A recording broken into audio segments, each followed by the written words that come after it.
તો રામ રામ ને સીતારામ ડાયરાનું સ્વાગત છે તમારું અમારા વિડીયામાં।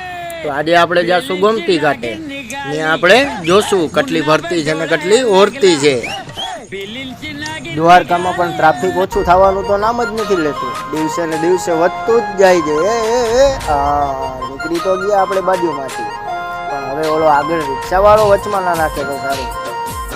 હાલો એની આપણે રસ્તો આપી દીધો। હવે આપણે સીધા ગોમતી ઘાટે પહોંચીને તમને અહીંયાના દર્શન કરાવીએ।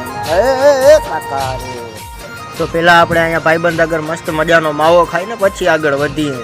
તમારે પણ જો ફાકી સારી ખાવી હોય તો વયા આવજો ભાવીનગર, ગોમતી ઘાટે જ છે એની કેબિન, મસ્ત મજાનો માવો બનાવે ફર્સ્ટ ક્લાસ। તો મસ્ત મજાનો માવો ખાઈને હવે આપણે આવ્યા છીએ ગોમતી ઘાટે। પણ ગોમતી ઘાટે આવીને જોયું તા તો સાવ ઓરતી હતી, બધા માછલાને લોટ નાખતા હતા ને કોઈ અંદર ઉતરીને પગ ધોતા હતા, કેમ કે નાવાનું તો અટાણે કોઈની હિંમત ન હાલે। શિયાળો છે ને ભાઈ, ટાટ ચડી જાય તોય મળદના ફાડિયા કોક નાઈ લઈએ જો, ધન્ય છે એ જીવને। આપણું તો કામ નહીં ભાઈ, અઠવાડિયામાં એક જ વાર નાવાનું, હા બાકી હરિનું નામ લઈ લેવાનું। જવું બાકી આ ગોમતી ઘાટે ભીડ, આ ભાઈ ફાડિયું નાખીને વયા જતા હતા એની પાછળ આપણે વયા જાય। આ શંખલા ને મોતીડા વેચે છે ભાઈ, નાંગે વેચે છે ભેગા મારા। મનનો દરિયો દરિયાની વચ્ચે બેઠો મારો સોમણિયો, દેવ મારો દ્વારકા વાળો કોનો મારો કોમળગારો, કાળિયા ઠાકર રે દ્વારકા વાળા રે, હો